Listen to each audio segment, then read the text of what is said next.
Hi and welcome to another episode of the Getting Things Done podcast from Vital Learning. I am, as always, Morten and Røvik, and as always, I'm here with my good friend and colleague Lars Rothschild Henriksen. Привет, Lars. David Morten, good to see you as always, and as always, good to be with our listeners and viewers out there. We always start off with a quick reminder of the purpose of this podcast, which is to help you learn GTD or become even better GTDers. We hope that today's episode supports you in that. If you're new to GTD, we always recommend you go back and listen to the first 6 episodes of the podcast where we go through the basics of GTD, the 5 steps. Today's episode number is number 125, and today's episode is about GTD and digital decluttering. But before we dive into today's topic, we have to take a step back and actually start a slightly different place, even by learning a brand new word. It's a word in Danish, and it's called gækkebrev. I wish that, it's both with the Danish R's, which can be hard to pronounce. We even have a letter that you probably wouldn't find in your own native alphabet, but you can find it in the show notes. So gækkebrev is something that is uniquely Danish, apparently, which I did not know. But just a quick recap. It's it's hard to describe, but it's like a teaser poem. It's roughly translates to a snowdrop letter. So it's this Danish tradition that we have in the weeks before Easter, where children, they will, sit down with, a sheet of paper, and they will fold it a number of times. They'll cut it a bit, so as they unfold it, it'll have these nice patterns. And then the letters will be anonymous, but you will sometimes write a small, rhyme in there, and then you will sign a number of dots corresponding to the number of letters in your name. So the trick is that you then send that to someone. Children will send that to their grandparents, for example, and if the grandparents guess who sent the letter, they usually don't try that hard, but if they were to guess, the child would then have to give them an Easter egg, a chocolate Easter egg, or if they don't guess it, then the grandparents have to give an Easter egg, a chocolate Easter egg, to the grandson or daughter. So that's... You're about to give someone an Easter egg, I think, but you don't know who. Let's see. And frequently, at least originally, this letter was then accompanied by a vintergæk, which is I think they're called snowdrop flowers, which are some of the first flowers of the year. So that's where I think that comes from. So, and normally, as I said, it would be a letter that you fold out, but instead, I found this in my mailbox or in my physical inbox even. So for those of you not on video, this is or forgotten what this is. This is a CD. So this was an audio disc. CD, that compact disc that came in the mail. It says, "Hey there, Lars, lend me your ear, name that Easter bunny."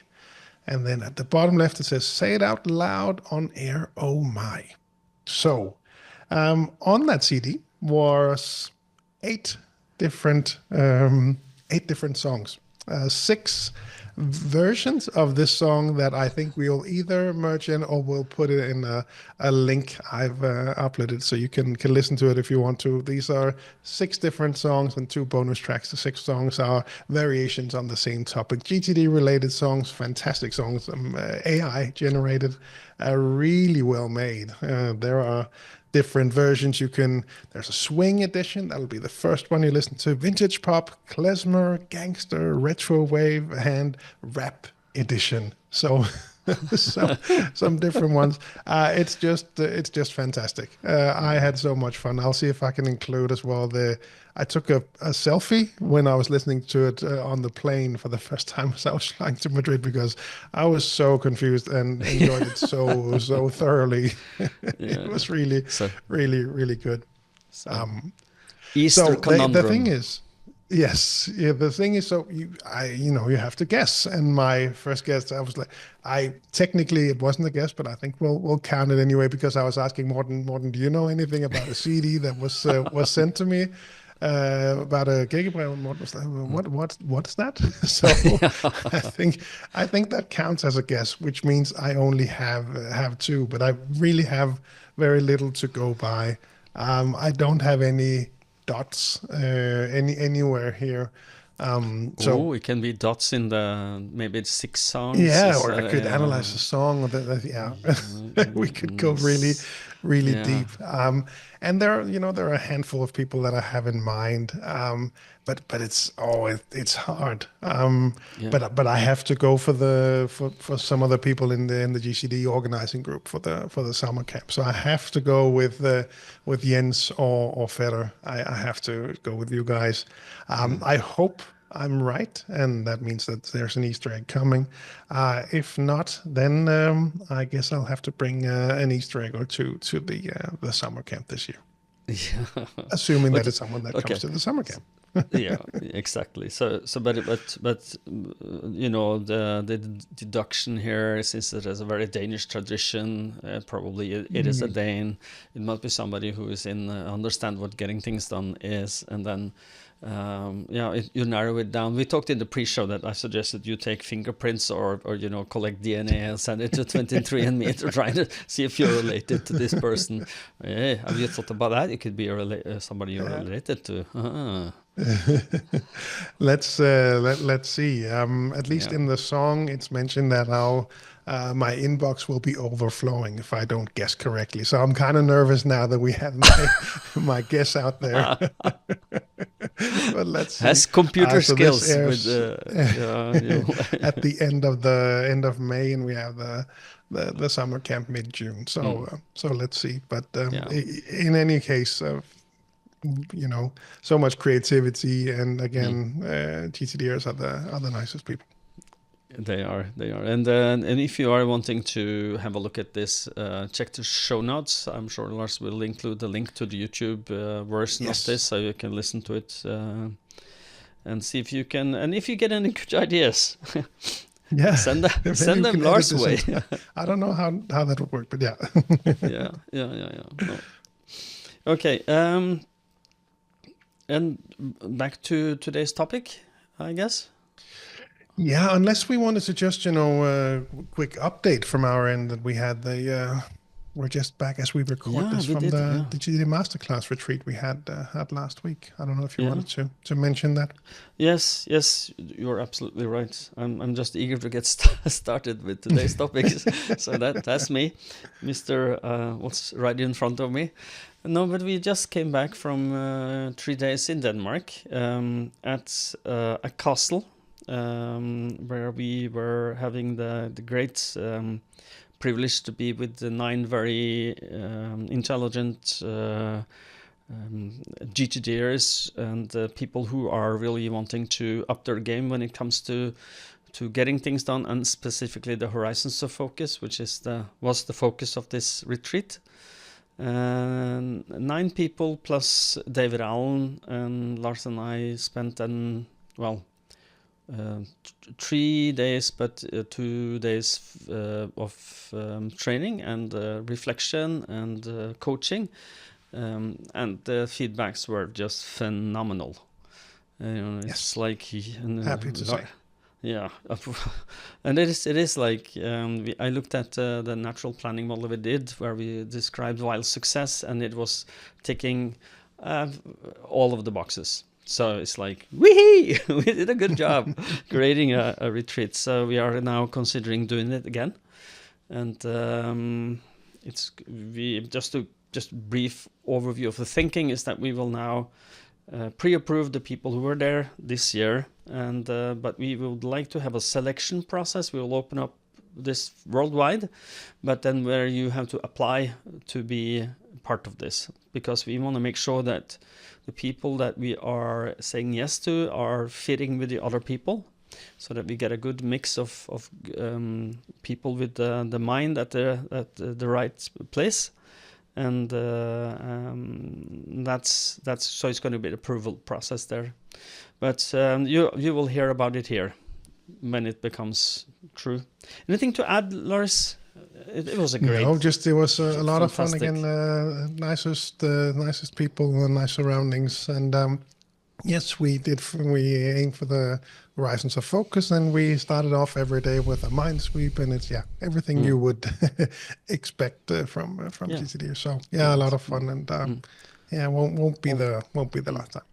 Yeah, and all the participants get coached by David Allen and coached by Lars and coached by me. So it is an opportunity to work on your high horizons if you want to get good at that, or just haven't done it yet and want, but do believe in the power of horizons of focus. That might be a good thing for you.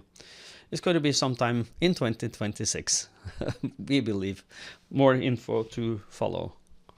Anything else you would like to add, Lars? No, let's dive into today's topic: digital decluttering. Yes. As the topic suggests, that you might have some clutter digitally in your system, on your PC, on your phone, in your files, in your photos, in whatever digital place that you have. And the thing that I decided I wanted or I would suggest we started with, and Lars agreed with me, is to start with a natural planning model here. So if you think that this is something you might want to do, then starting with the natural planning model, a part of getting things done, read a book, read up on it. It is a good thing. We also did an episode about the natural planning model, Lars. Would you make a note? Episode number 10. Episode number 10, but link to it as well if you can in the show notes. That makes it easier for people to jump. So, no, the natural planning model asks you to start with where it's natural. It's like, why on earth would you like to declutter your PC, Mac, phone, tablet, whatnot? So start with the purpose and trying to figure out why would you do that. It might be, if you're going to brainstorm, Lars, help me now. Why would you like to declutter? What kind of value would you get from that? Well, it's nice and easy to find the things I need, which I really appreciate, because that leaves time for many other things that I would like to have time for. Yeah, perhaps that could be a starting point. Yeah, finding the things that you need to find when you need to find it without using a lot of time and energy. So if you declutter, it will be easier. And easier means faster, means more productive, means maybe less energy spent on trying to find things and more energy to spend on being happy, which is a good thing. Then I would like to suggest that you look at the standards you'd like to adhere to. So standards could be also interpreted as framework. What is the outer walls of this? Like, well, I want to declutter my Google Drive, or I want to declutter my photos, or I want to declutter. What do you want to declutter? Just make the outer boundaries of this project that you are about to embark on, and then I would suggest that you look at while success, which is step number 2 in the natural planning model, how will it look and feels when successfully what did I write here? Successfully implemented. So and it is like this. If you want to, it could be something like, Lars, go first. How would you describe wild success? I have some ideas. You can't make your own natural planning model and throw it to me. I'll have to go. I have the support of the listeners. You saw the comment on my YouTube page. Yeah. You can't just throw it to me. Okay, I will go first then. I'll throw it back. Okay. So wild success, as I could see it, is that I will find my, let's say that I want to declutter my Google Drive, maybe personal one, could be that I can easily find the files that's important to me, and I do not have trash there. I have only things that are either something I like to retain there for archival purposes, or I have action or project support material there, and everything else is not there. And that is, for me, how would it look and feel? And maybe then I can, because I find it important to make it emotional for me to get engaged. So I would probably say something like, I feel it is easy to find my files, and that makes me happy because I don't spend a lot of time digging around in dirt. So, anything to add, Lars? Now, maybe. No, that's a nice framing. Again, just making sure that the stuff that you keep is stuff that you do want to keep. And I think that lines up with your vision. Absolutely. Yeah. So the next step in the natural planning model would be to brainstorm. So brainstorm what do you want in detail to declutter. So you know what you want to clean up. Make sure that what else could be relevant. For example, would you like to have there are some softwares out there that can help you find duplicates of files. Would you like to start with researching maybe a little bit about those kind of files? Maybe you have some programs that will sort your files by size. So if you want to delete all big files first, just to clean up little, that might be also something you can do during brainstorm. Do you have anything else you would like that comes to mind for you? No, I think with this focus, I think that makes sense to limit ourselves to that. Yeah. And there are different ways. I mean, if we're going to extend this episode, as we record this in May of 2025, and you watch this in May of 2026, it may be that AI is already a big part of this, can perhaps help you set up a right structure or come up with ways to organize, help you find duplicates, etc. So that might also play a part in digital decluttering, looking further into the future. Yeah. And then I would, when after your brainstorm, it is a good idea to organize this as a project or sub-project of a main, digital decluttering 2025 finalized, and then create sub-projects for this. So, for example, clean up my desktop on my computer could be one small project. And what I would suggest that you do, if you consider doing this, give yourself a quick win, to just feel the positive energy after you've clarified something. So choose something to start with that is fairly fast and easy and will give you a quick win to finalize. So declutter some part of your life that is helping you to feel that, well done, I did something good, it feels good, let me do the next one. So, or at least plan the next one. So when I've done that, I would suggest that you set aside time to do this, because it is always something, I will clean up sometime. It is a very easily procrastinated thing, at least it would be for me. Yeah. Do you agree, Lars? Decluttering is not exactly, it doesn't feel like it is of course productive, but it doesn't feel like it is giving a lot of value in the moment. So that is some of the problems we might have for this, at least I would. So I need to make sure, set aside time. That's my procrastination killer, what you call that, weapon, is that I put it in the calendar and I decide I need to focus on this for this amount of time. And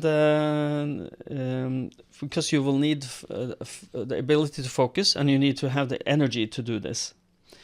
So when we go down to the nitty-gritty, how will you then start? My suggestion to you is to use the Clarify model. So when you look at either a group of files or individual files, ask yourself, what is it and what does it mean to me? So, and then I would then suggest that you create, I will create an acronym now. And then the acronym is DAD, just to make it easy to remember. DAD, remember DAD. And the DAD is delete. Can I delete it? Archive. Can I archive it? Do I need to take care of this? Is this something that's archivable that I would like to retrieve later, or could need to retrieve later? Or is it do, which is the last D, do now or later, which means that a file can become an active project, or it can be something that you would like to do later, which is a someday maybe. And my last little thingy here is that I would recommend you to use my son's word that I use all the time when it comes to Clarify. Seriously, are you going to do something about this? Seriously, are you going to do you need to archive this? Seriously? Delete is fairly easy, because if it doesn't have any future action or value, then of course you should delete it. But it is like the people who need to clean up are probably people like me, who is a little bit of a digital hoarder, where you maybe someday I will need this. Have you ever done that, Lars? Have those sentences? Well, I do. So delete with a hard hand, archive what you need to do, and then do now or later would be the idea. So DAD, delete, archive, do later.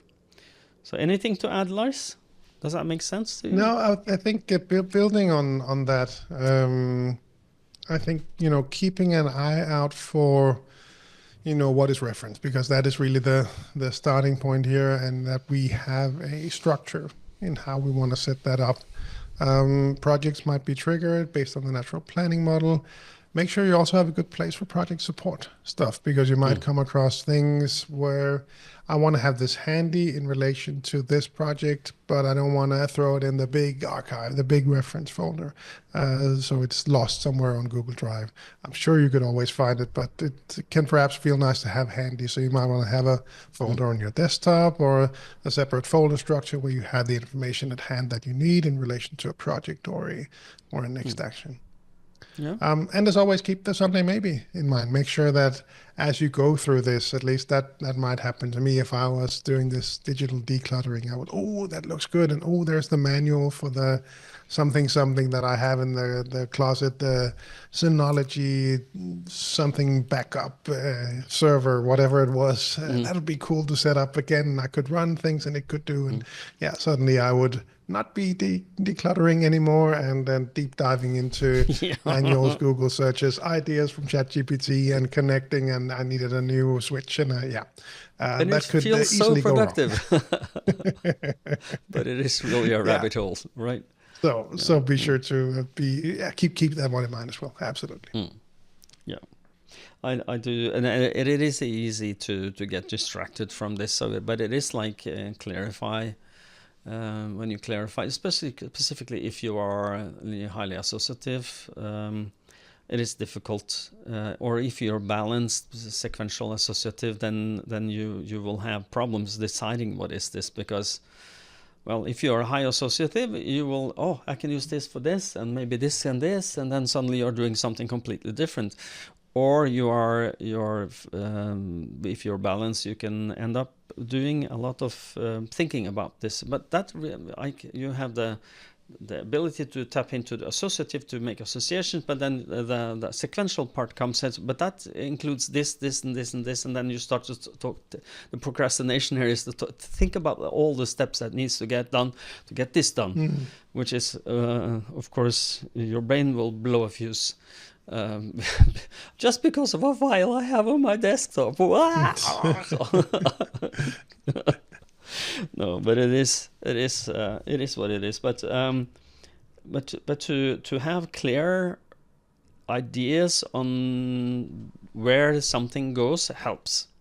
So if you think about it, like my acronym DAD is a delete archive for reference, or do something about now or later, is it's a good way of creating at least for the delete and the archive part, then that would be the easier part. And if you find something you might want to do something about, then that might trigger a next action or a project or something. But someday maybe it's a good place to put it, and then do a weekly review later, and then really go through each of them and ask, is there some projects now to be added to my project list?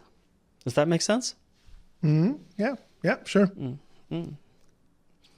Okay, we talked about different places where you could, and you have some ideas where you could declutter. I talked about the desktop and Google Drive. You have, I'm sure, some other places that. Yeah, I set that up yesterday. Actually, I went to my part of my family set up Google Drive synchronization for the desktop, and there was some digital decluttering needed, but we didn't get to that part. This person is not a GTDer.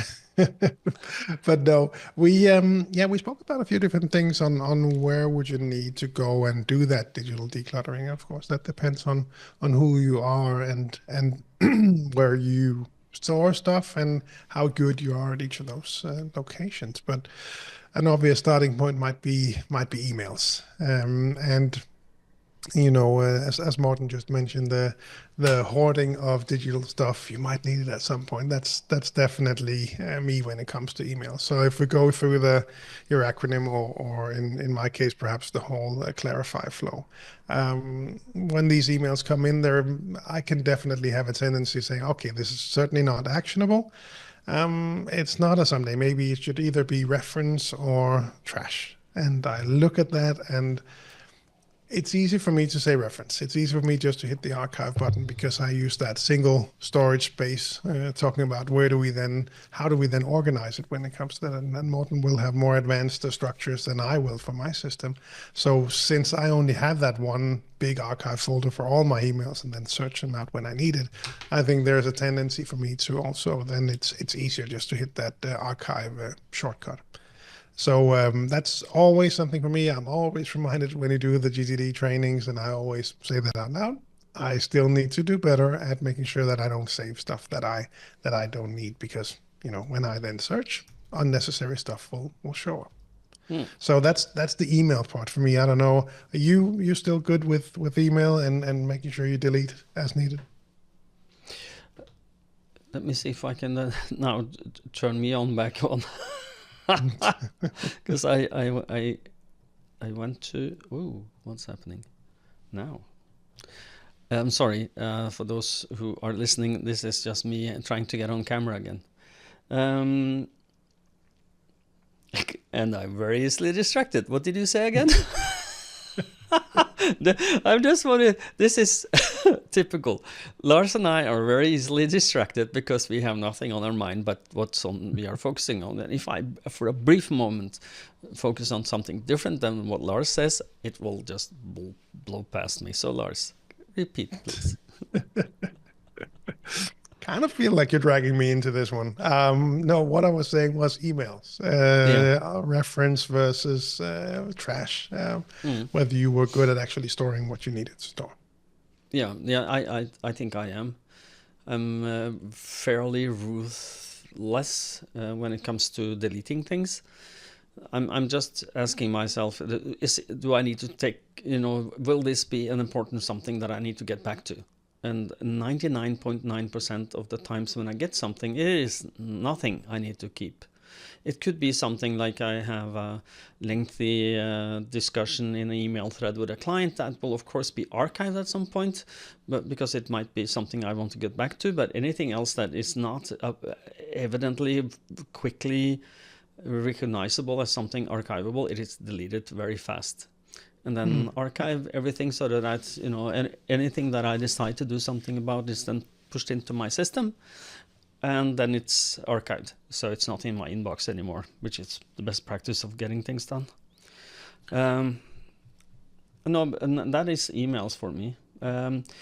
I've been looking at something that I'm fairly fascinated by. It's if you have been in the productivity space for some time, you might have stumbled upon Tiago Forte, who is a well-known productivity person. He created something that's called Para, P-A-R-A. And it is just for archive, anything that needs to be archived. And he's the P and the A and the R, and the A is something that's recognizable for people. So if you are going to archive this in a create a structure, then I think this might be well worth looking at. So project is so the first P is project. He defines that as short-term efforts in your work or life that you're working on now. So something you're working on now, like desired outcome project in GTD world, will then go somewhere where you have this. So I've created this without knowing that Tiago have this system, which I'm kind of like, okay, we recognize the same thing. So I create a structure under what I'm working on now. And that is only the active project, so I can see a visual representation in a I have a database system called Devonthing, that is where I keep most of my things that I'm working on. And when it's finished, then suddenly it becomes an archival thing. So the project, when it's finished, will go in the last day archive.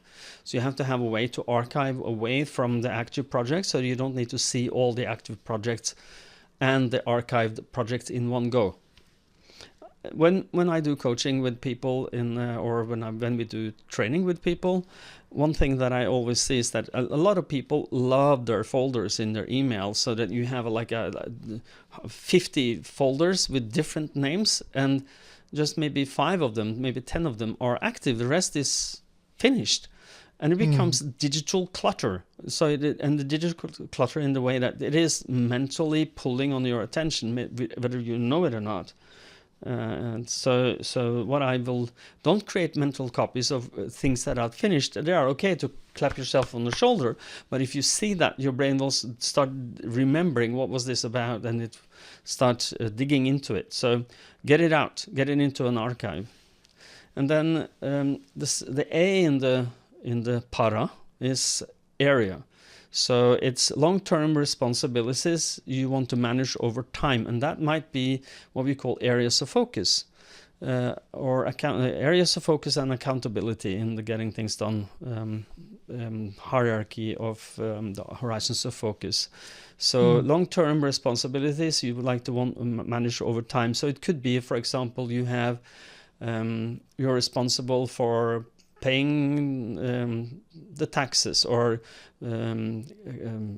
do reports. That's part of your job, and you need some action or project support material for that, but the project isn't birthed yet, so it will be created in 6 months to do that.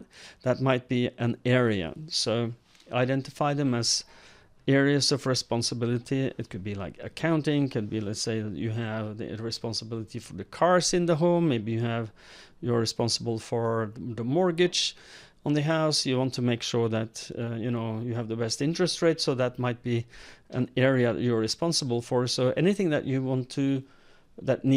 need to have pertaining to something that might become a project or will become a project could be in your area. And then you have resource. That's the R, so PAR, resource, topic of interest that may be useful in the future. Let's say I have things here that I have an ongoing project that's I want to learn Turkish, and I have a lot of material learning Turkish spread over a lot of different platforms. I might want to consolidate that into a resource for learning Turkish.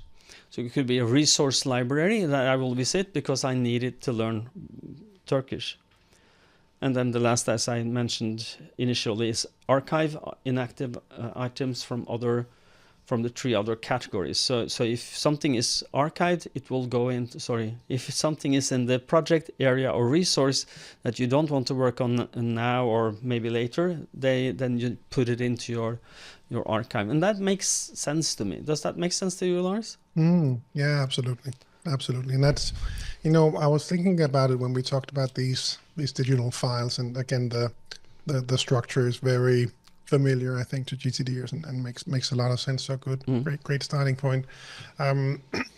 Originally with GTD, I think we spoke about having a yearly cleanup of your physical archive. At least that's part of my habits, where around Christmas time, just run through all the stuff that's in there, stuff that I don't use anymore, take that out, throw it out, or park it somewhere else, at least so it's not part of my active archive. And I think that makes a lot of sense in the digital space as well. But it's more, at least it's been more challenging for me to do, but I have gone through and done it. So do a quick scan in the digital space of their folders that I don't need anymore, and what is then referred to as archive, I just call stuff. Yeah, okay. So not unclarified as in the GTD sense. Normally stuff is used, but just all the folders that I want to have, but I don't want to see them when I navigate and click my way through, that goes into stuff. I have the same thing in my list manager, list that I don't want to see and my bigger overviews. And then I think the last perspective on digital files is also that it can be more interesting in how you organize it when it is a shared space to organize. So this decluttering step, at least I know from coaching clients that have, really wanted to simplify and make a nice structure, they got held back because this was actually a shared structure across multiple countries, and one country did it this way, one country did it this way, and there were sort of challenges in that sense as well. So as you go through and try to structure this in the way that works for you, make sure you only have the things that you want to see in your digital archives. Perhaps that's an aspect as well that needs to be aligned in how you organize things that are shared with others. Yes. The last thing I would like to just remind people of, I do believe, and correct me if I'm wrong, but we talked about, I created a file naming scheme, and I think we do an episode where we mentioned that. I think we even linked to somewhere. Am I remembering correctly? I don't remember that off the top of my head. I do remember us talking about it and having digital different ways of how to name them, and in the end, probably not that different after all. But I think when we spoke last time, they were different. I don't remember if we had a whole episode specifically about them. No, I don't think we have a full episode, but I think I mentioned it and that we linked to it somewhere. But to one of the things that makes a lot of sense when you're trying to declutter your files is to make sure that you are changing the file names into somewhere something that's actually beneficial for you. So the scan _456k.pdf is not very easy to find and understand what it is. But if you change the file name on it, it will be able to you will be then able to find it again, and to also find it in all the other stuff that you might want to do. So my file naming scheme is as follows, and this is just a suggestion. I'm using what's called a text expander snippet to create this. So if you haven't Googled text expanders or go to YouTube and type text expander, you will understand what it is. But it is a little piece of software that helps me rename my files easily. So my first suggestion is that you use dates as the first thing you meet in your email in your file. So change the file to either received or state changed. So that means that if you receive a document, and that should be the date, and my suggestion is to do it by year dash month, and then dash day. So it's like 2005-05-05 for the date when it's received, and then what kind of document is it? For example, is it lease for an apartment? Is it a contract? It is an email from someone, so it could be email, contract, etc. And then regarding what? So you might want to say that, well, it's a lease from our apartment in street XYZ, and then from or to whom did I send this? So it might be you or the originator. So, but let's say I sent this to Lars, so it will be to Lars, and then what is the state? The state of the document, and that is what.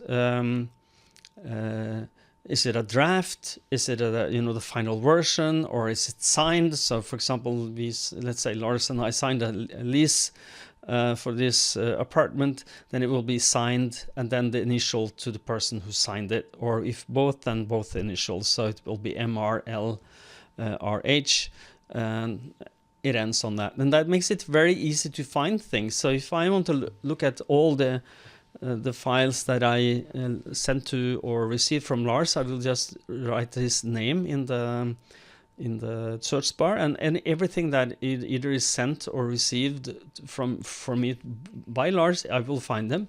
Let's say that I want to find all the files sent in May 2025, then it will be 20-05, and then enter, and all the documents that has that in the file name will show up. If I want to look at the lease, for example, I can just search for lease, and everything that has to do with lease comes up. And it makes it so much easier to find things. And the reason we are using the year, also the date first, is because if you then do chronologically received, no, alphabetically, it will the one with the newest date will be on the top. And you can then scroll down, it will be in chronological order because you sorted by alphabet. I'm sure this is not something you do, Lars. Is it? No, not to that level. No, for example, coming back to the masterclass retreat that we just did, just looking at the naming here, it just says GTD MCR 2025, then the name of the presentation.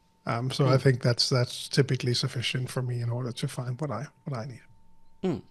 And it is, of course, whatever is important for you. How do you want to do this? And my suggestion here is just a suggestion. It's something I use that makes it easier for me to find the things that I need to find when I need to find it. And doing it this way, you do not need a filing structure. You just save everything in one folder. You could, if you wanted to, because you can then basically create smart folders with searches. For example, let's say I want to see everything that has to do with Lars, then I will just create a smart folder search saying that I want to show all the files that is pertaining Lars Rothschild Henriksen, and it will show up. It's fantastic. And that could be your project folders for active projects. Could be the Master Class Retreat, GTD MCR, could then be in the file name, and everything that has pertaining to that's easy to find. So it is different approaches to how to manage your files. Yeah. But I think coming back to what you were saying about email, I think the email is one of the at least very common ones that we come across, and I'm sure would be for the listeners and viewers out there as well. And trying to simplify that structure is a lot of help, and that's what you described is also what I try to go through when we have a training, that we sit down. All right, you have 50 folders, or you have 250 folders, or you have 1,000 plus, which actually has shown up as well. So having those, just drag them down, becoming subfolders of that standard archive folder that we have in Outlook for the most part. Just so you have a simple overview of the folders that you actually want to see. And it's one of those places where we talk about GTD and the ways of working, and now it gets really practical, and you start to move things around, and people get, a bit sweaty palms. But it really is helpful to get that out of the way and seeing what you need to see. I think I'm more sensitive to this than your average person, but everyone just benefits from only seeing what they need to see and making sure that that's a nice, clear overview. I think that really helps. Yeah, I do agree with you, and I don't think people understand how much mental energy is spent on clutter, and how much release they get when they declutter, and how much energy arises. Like when you do get to inbox zero, or no emails in your inbox because you've clarified and organized everything. It doesn't mean everything is done, but it needs it does entail that your work is not in your inbox. That feeling of joy and euphoria is something that's tangible for a lot of people. And the same thing is that, why are you keeping all these files? It could be that you feel the fear of missing out. I'm scared to delete something or move something because I'm afraid I can't find it again. And I come across, and I'm sure you do too, a lot of clients that have, when we coach them, we see their desktops. It is full of files. And when I ask them why, and it's like, well, I don't want to miss something. So the desktop is your system. And that is a mind shift for a lot of people, that to just have one system, which is getting things done, recommends you to just have one system where you go to find what you are supposed to do. Then look at your desktop and ask yourself, is that organized the same way as my to-do? And probably it is not. So it's better then to move everything into folders or somewhere away from your desktop, and then put it into to-do or some other app that your digital, or it probably needs to be digital list system is. And because if every time you look at a desktop, just ask yourself, look at all the files, and does it make you feel good? And I'm sure that if you look at one of these files, you will find something that you should really have done something about that you haven't done yet. And it creates a lot of negative energy, or negative emotions when you look at them. Has that ever happened to you, Lars? Have you ever find a file that, my friends, but I really should have done something about that, but I haven't done it yet. Has that happened? No, I definitely see that in putting it on the desktop, and so I'm downloading a document that I need to do something about. I drag it to the desktop because the desktop folder is synchronized across the different devices that I use, but then it just sits there and looks at me. So I need to do something about that in some way, and that certainly does happen. I see two files on my screen right now, and they are good examples of that. Just support files, tickets that we need to go to see a football match. I just need to rename that file and put it in the support folder. And the other is a screenshot for something that I want to post on the community in Vital Learning Denmark. It turns out that when I write longer weekly review in my Google Calendar, the image that it automatically picks is some wine bottles in sort of a party mode. So I thought that was beautiful. I had to had to use that for a post in there as well. Yeah, sure. You're not in the text. There's a buy a bottle of wine to enjoy. No, I don't know. I haven't figured out where that came from. No. Maybe I'll know for next episode. Okay. We've touched upon this, but how would you declutter your photos? Yeah, the photos is something that at least I see from a lot of people that they really should do something about. And again, could be that, as you listen to this episode or watch it, AI has really come through and helped with this, because I think there's a lot of opportunity here to help weed out all the stuff that you actually didn't want to save. At least I know a couple of people that will tend to almost take pictures all day to kind of remember that day by. But for me, this is actually one of the it's sort of a nice thing to sit down and run through my photos. When we do events, we go to football tournaments and things like that. I'll take a lot of photos for the kids, and just sitting down the next day or whenever I have a moment and sit down with the iPad and run through and select the good ones and keep them and remove the rest. For me, this is this is a fun pastime. So that part when it comes to digital decluttering is very easy for me, but I know that's not the case for everyone. I don't know what about you? No, we are fairly alike. So that if I have a lot of photos I take from an event or I'm doing something, then I go back and then probably later the same day. And it is an enjoyable thing for me because I like to go back and look at them and then clean them out.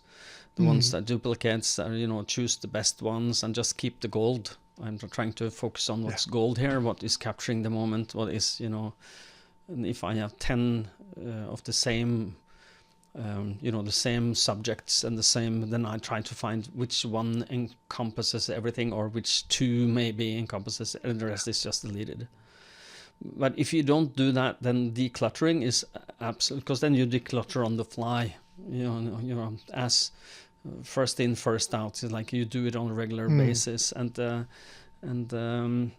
if you are decluttering on and after the fact, that might be more difficult. But just to be, my suggestion to all that are trying to do something about this is go for it easy. Go for the and when I go for easy, it's like look at the events that you've captured and then ask yourself, do I need all of these photos? And then just scroll through them.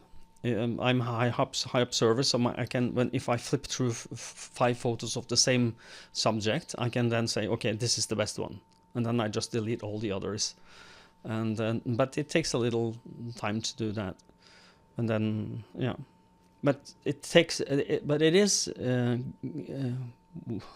well spent time, because then the photos you're looking at, if you want to present them to someone or show them to your family or your work colleagues, then you can show them just the highlights. They don't need to. You're not the person.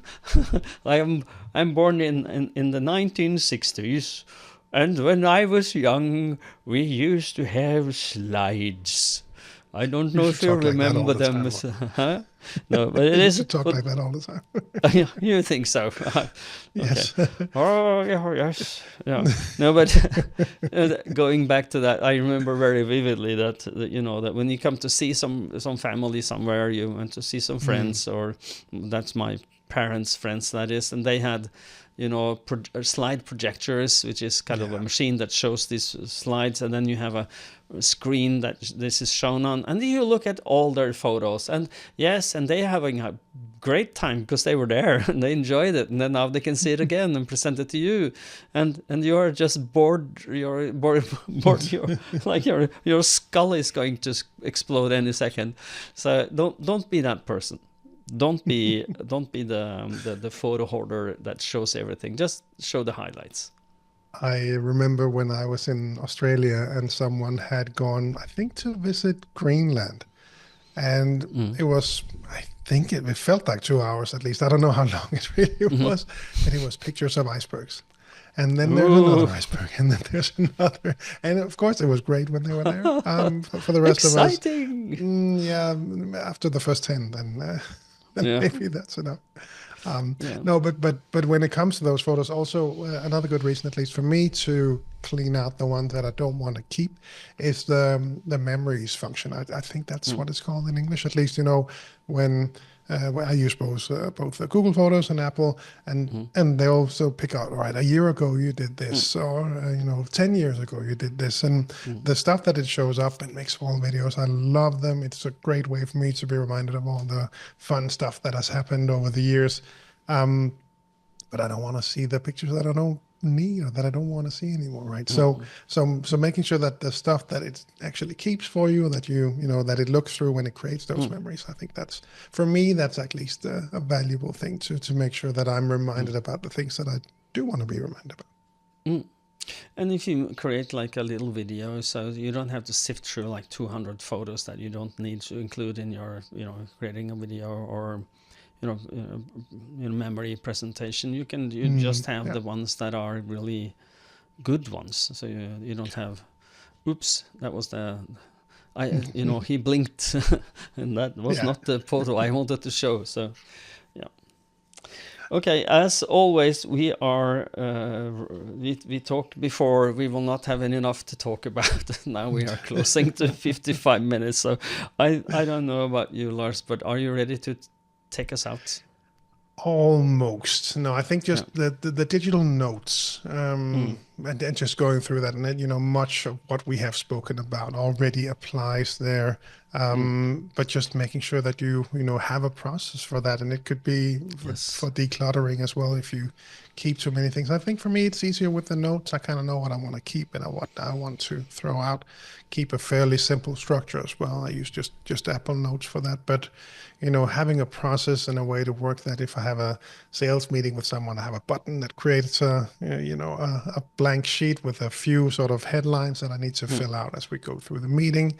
It stays in one folder, which is my inbox in my note system, and then that means as long as there's a number next to that folder, that's an inbox for me to clarify and organize, run through and pick out the next actions, and then move it out of that inbox. When it comes to agendas, you and I have a check-in meeting later today. I'll take the Morten agenda and I'll drag that over to the inbox, and then go through that with the notes as we speak. And then at the end, or maybe tomorrow, I'll go through where we spoke about and drag out my next actions and put you back in the agendas folder, so I can keep adding to that. So both having to go through that, but also have a good process around that just makes it all a lot easier. Yeah, indeed. And then the last one I wanted to mention, just we set the frame to be digital decluttering. Of course, much of this could apply to the physical world as well. And just a reminder to everyone to pen and paper works fine as well. Don't be scared. And as always, I say this as much to myself as I say to everyone out there listening. But yesterday we were planning a trip to Norway, actually, and going through some different options. When would it be suitable for our calendars? What about the different prices? Just having paper nearby and drafting it. We could do this. We could do this, and it's just makes it so much easier. I think I will have a tendency normally to say, all right, well, I'm in front of the screen, so let me find a way to do this digitally, and have good pen and paper nearby. I even have a fancy new pen here at the office. I have the right paper thanks to Dan, who's at the MCR. At home, I have a great pen now as well, thanks to Kiran, who was also at the MCR. So it's having that flexibility and choosing the right tool for the task at hand. I think that's the starting point, or the last thing that I wanted to mention to everyone out there. Create notes where you want to create them, but when you create notes, it's of course, if they are not already digital, it might be beneficial to digitize them in some sort. And one thing that just pops into my mind is that I've been using a function on the iPhone a lot lately. So if I want I created a folder just called underscore, and then I have two, one private and one for VL, which is the way VL will be my work vital learning inbox. And then I will just tell Siri, hey lady, scan a document. And she will open the camera, and she will I will point it at the document. She will auto find it, and then I just say, and then okay, it's okay. It's then it's in my either of the, and then I can choose which folder I want to have it in, and normally that will be the work folder, and then I will clarify that later. So and where does it belong? Where does it belong in my system? And that could be a note on just a paper note that I took, or it can be an invoice, it can be a receipt that I need to tend to later, I want to keep. So I'm using that a lot. So just a tip for those of you who are in the Mac system. And you can do it, you can then save it into the iCloud drive that we all have, that is, Mac users or iPhone users, that you can save it there. That is the best way I found to do it, so I don't have to dig through a lot of folders, easily accessible on all my devices, and then I can move it into the system later. Okay, now Lars, art thou ready to take us out? I think we covered everything as always. We hope that this was helpful for you. If you have any questions, it's been a while since we had a listener questions episode, and the reason is that we're not getting as many listener questions as we used to. Yeah. So if you have any questions out there, be sure to send them to us. Even if it's sort of you almost answered this in a previous episode, be sure to send it to us, because there may be different perspectives or variations that we can add. So be sure to send them to us. podcast@vitallearning.dk. And we look forward to hearing from you. Yes, indeed. Then the reminder that we always do at the wrap-up, which is, of course, about the GTD Summer Camp. GTD Summer Camp 2025 is the next one coming up. We're really excited about this. Participants from all over the world again, Europe, North America, Asia, to even from a certain Mr. David Allen as well this year. So it'll be a lot of fun. June 14 to 15 in Denmark. Again, more information at gtdsummercamp.com. That's also where you can sign up. As we record this, we only have a few seats left. So if you were thinking about going but weren't sure, be sure to go over there and sign up as soon as you know, at least. Yep. Go there. Then come we there. Also remind you, we need to align a bit on this one. We also remind you all to head on over to vitallearning.eu, because that is where we have the website that's covering all of the Nordics plus countries that Vital Learning operates in. So have a look around there. There will be information about GTD, links to the different country websites, links to the other things that we teach: crucial conversation, mastering dialogue, accountability, crucial influence, all that good stuff, crucial teams now also. So be sure to head on over there as well. Articles about GTD, newsletters, everything, vitallearning.eu. And if you're outside the Nordics, head on over to cruciallearning.com to find your local partners. Indeed. And until next time, we are past the hour, so I have to quit us quickly. Until next time, stay safe and stay productive. Bye-bye, everyone. Bye-bye.